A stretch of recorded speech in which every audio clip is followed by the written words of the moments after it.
Ya, Assalamualaikum warahmatullahi wabarakatuh.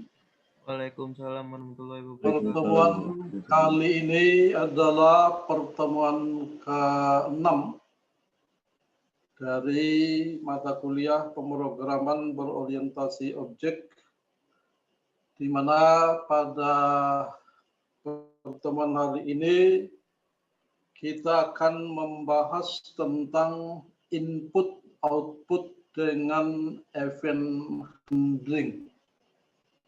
Jadi kalau sebelumnya kita hanya berbicara tentang inputnya dan outputnya tanpa proses, ya. Jadi tanpa penanganan masalah, maka hari ini kita akan membahas input output yang disertai dengan event handling.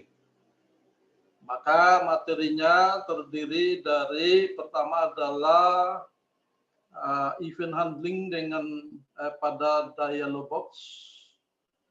Kemudian yang kedua, komponen G button sebagai eksekutor.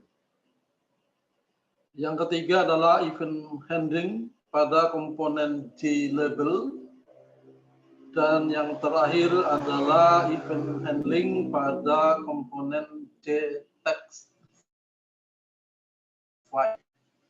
Ya, jadi itu kemungkinan yang kita akan pelajari pada pertemuan kali ini. Ya, kita masuk ke event handling pada dialog box.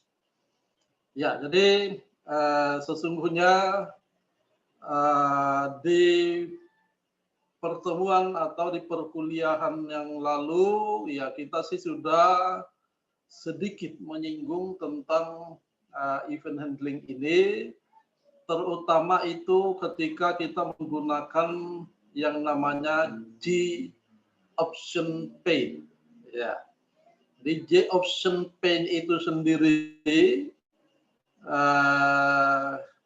pada saat kita melakukan inputan data-data, kemudian kita akan keluarkan sebagai output apa yang kita input. Tetapi kemudian ketika inputan-inputan itu diolah, ya, dikelola tertentu, maka output menjadi kemudian output yang berbeda dengan inputnya, maka itulah yang disebut dengan event handling.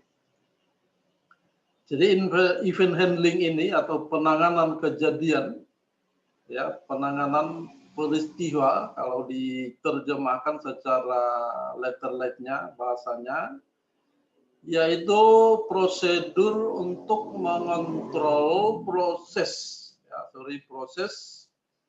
agar menghasilkan output yang sesuai dengan yang diinginkan. Prosedur mengontrol proses agar menghasilkan output sesuai dengan yang diinginkan. Itu yang disebut dengan event handling. Ya. Maka dengan dialog box, ya, dialog box ini saya kira beberapa mahasiswa memang sudah mempraktekkan ini, sebagian ya, yang saya lihat seperti saudara Bayu dengan dialog box Mrs. ya, menampilkan output, dan beberapa lainnya juga ya ada beberapa yang sudah sebenarnya mempraktekkan, ya. Jadi bahwa input data yang kita lakukan itu akan diolah sehingga menghasilkan output yang diinginkan. Ya. Kalau kita lihat bahwa proses itu kita lakukan dengan dialog box, yaitu berbasis J option pane, maka proses itu tidak memerlukan prosedur yang rumit. Dia hanya memerlukan prosedur algoritmik Jadi bagaimana kita menyusun sebuah algoritma untuk mendapatkan hasil yang kita inginkan di dalam dialog box itu, kemudian kita akan tampung ke dalam sebuah variabel, ya, variabel itu adalah variabel string. Kita tampung ke dalam sebuah variabel string, kemudian kita tampilkan dalam bentuk message. Ya, jadi dalam bentuk message. Bisa juga bahwa penampilan yang kita inginkan itu langsung kita nyatakan di dalam pada saat kita memanggil prosedur penampilannya, misalnya dengan show, ya, show message dialog, kemudian kita atur penampilannya, kita tuliskan, tapi itu kan argumennya yang panjang. Ya, jadi argumen yang panjang seperti yang dilakukan oleh kalau tidak salah Saudara Bayu di dalam tugas yang kelima, kalau tidak salah, Saudara, ya ada beberapa orang, ya, itu argumennya terlalu panjang. Kenapa argumennya terlalu panjang? Karena formasi penampilan yang kita ingin tampilkan ditulis dalam message. Ya, ditulis dalam message. Ya. Jadi sebenarnya kita bisa mengurangi beban argumen yang panjang dengan cara menampungnya di luar. Jadi kita tampung di luar message-nya. Ya, di luar kotak dialognya itu kita tampung dulu dalam bentuk variabel string. Misalnya kita simpan dalam variabel tampung misalnya. Kita masukkan semua yang akan ditampilkan pada message, lalu kita tinggal panggil di message-nya. Jadi message, show message dialog, buka kurung, 0, tampung, gitu doang. Ya, jadi itu harus ditulis dulu di luar, didefinisikan di luar. Ya. Meskipun data itu bentuknya adalah string, ya. Meskipun data itu adalah bentuknya string, tapi string yang kita masukkan itu adalah string yang sudah dikonvers. Jadi kalau dia datanya integer, sudah dikonvers ke integer. Kalau datanya float, sudah dikonvers ke float. Kalau datanya double, sudah dikonvers ke double. Maka apapun yang kita tampilkan dalam dialog box, itu dipandang sebagai data yang terpisah-pisah. Pada saat kita definisikan memang terpisah. Ya, jadi itu dibaca sebagai data terpisah meskipun kita tampungnya di dalam satu string message dialog. Ya, oleh karena itu kotak dialog message itu juga ya bisa menampung data dan bisa kita pindahkan ke dalam file yang jenisnya adalah ASCII. Jadi dalam bentuk teks, ya, dalam bentuk teks. Jadi pada saat kita memprosesnya untuk dipindahkan ke dalam file, lalu kemudian file itu kita panggil, maka data itu terbaca sebagai data yang terpisah satu sama lain. Ya, oke. Kemudian, ya, jadi kita lihat di sini bahwa dialog box itu meliputi show input dialog, yaitu berfungsi untuk menampilkan pesan kepada user agar user memasukkan nilai dari keyboard. Jadi di sini menunggu aksi daripada user. Jadi user harus memasukkan nilai. Maka ruang yang tersedia adalah ruang text file. Jadi ruang text file yang tersedia, yang berarti bahwa dia menghendaki untuk diisi dengan data oleh user. Ya. Kemudian ada show message dialog. Jadi kalau show message dialog ini adalah berfungsi untuk membuat informasi pesan dialog bertajuk objek berdasarkan parameter. Jadi parameter-parameter yang ditampilkan di sana, nilai-nilai yang ditampilkan di sana adalah nilai parameter. Ya.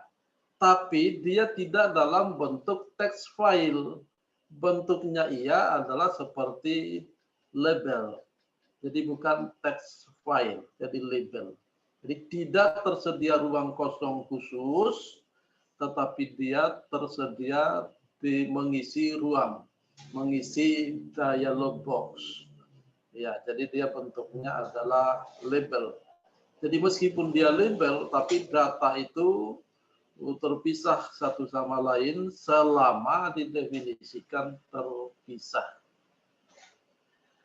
Kemudian yang ketiga adalah show confirm dialog, berfungsi untuk membuat sebuah dialog dengan konfirmasi pilihan yes, no, dan cancel, disertai dengan judul dan fitur memilih opsi. Ya, nanti kita akan perlihatkan contohnya. Ya, confirm ini ya hanya sekedar meyakinkan misalnya apakah data yang kita masukkan sudah benar atau tidak. Kalau sudah benar ya kita pilih yes. Kalau tidak benar ya kita pilih no. Kalau kita tidak bersedia meneruskan atau kita mengakhiri ya kita pilih cancel. Gitu. Kemudian ada set input value. Ya, dia berfungsi untuk mengatur nilai masukan yang telah dipilih atau dimasukkan oleh pengguna. Ya, nanti kita akan di sini yang paling banyak digunakan tentu saja adalah show input dialog dan show message dialog. Ya, sekali-sekali juga digunakan show confirm dialog. Ya, contoh program.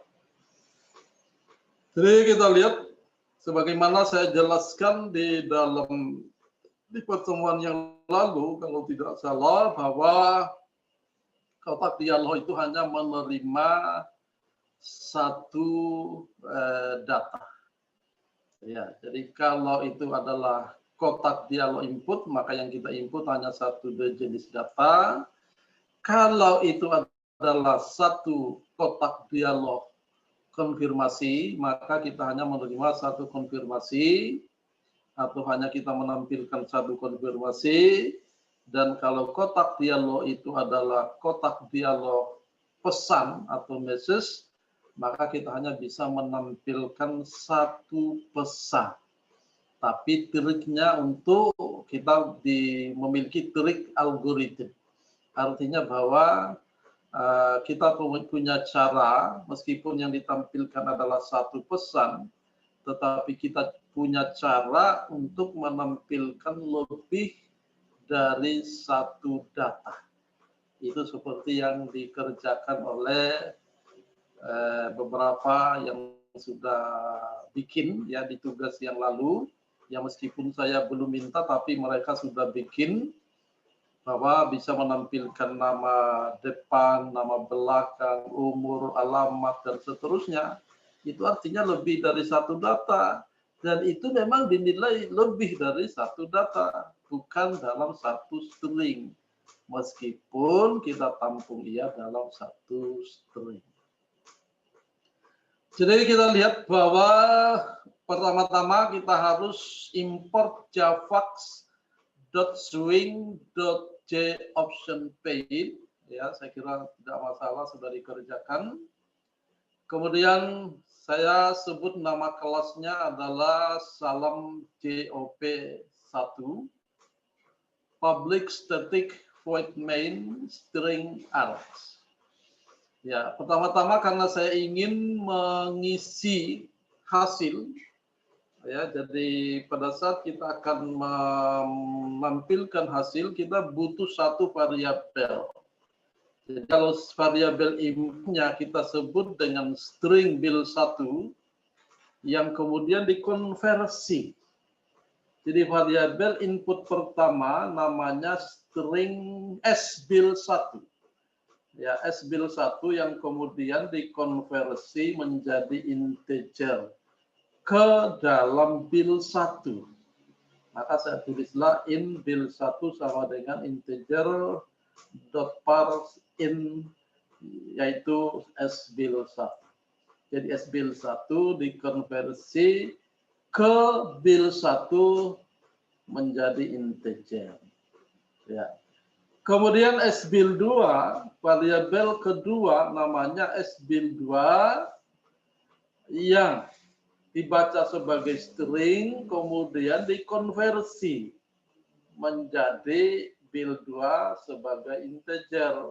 Jadi sbil2 sebagai string dikonversi menjadi bil2 sebagai integer.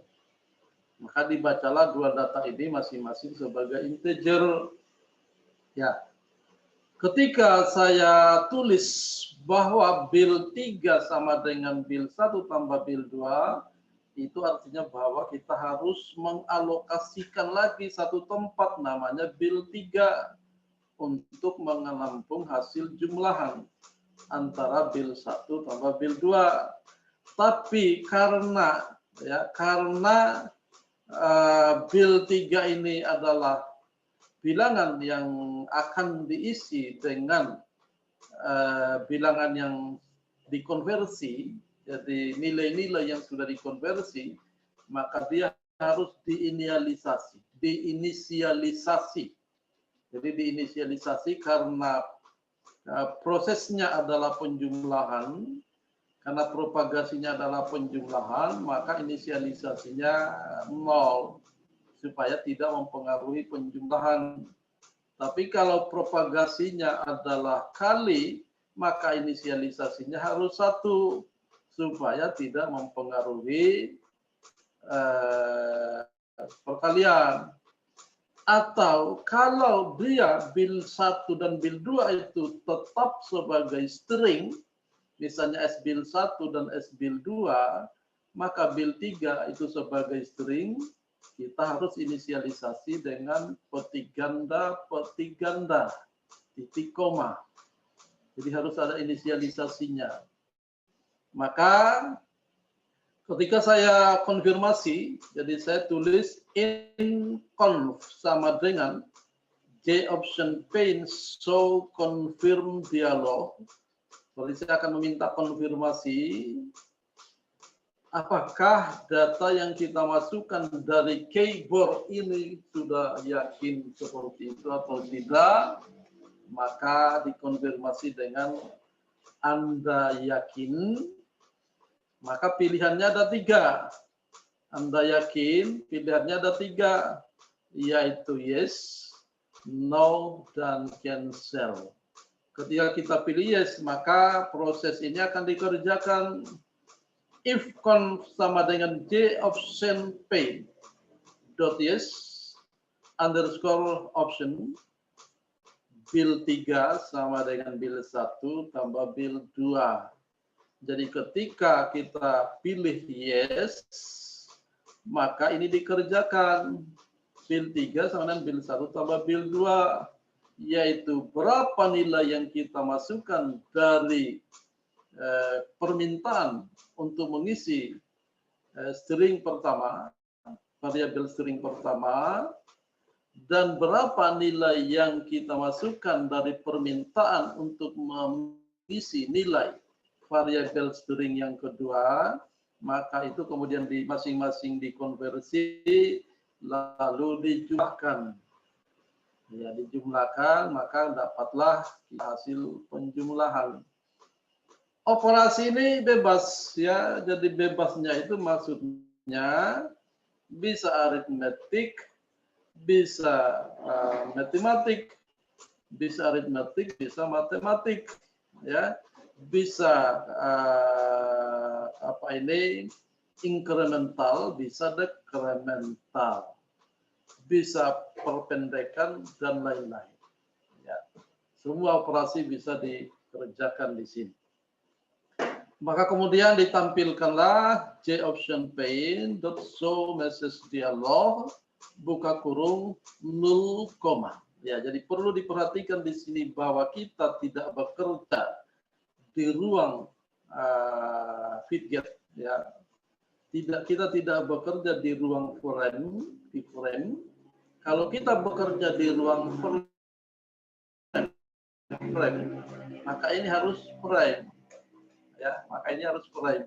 Tapi karena kita tidak bekerja di ruang frame, maka ya kita bebas. Maka di sini ditulis 0, artinya kita tidak bekerja di ruang frame. Artinya kita bebas. Maka yang ditampilkan adalah pertama. Ya, yang ditampilkan pertama adalah nilai bil 1. Tadi diinput 100, maka muncul di sini 100.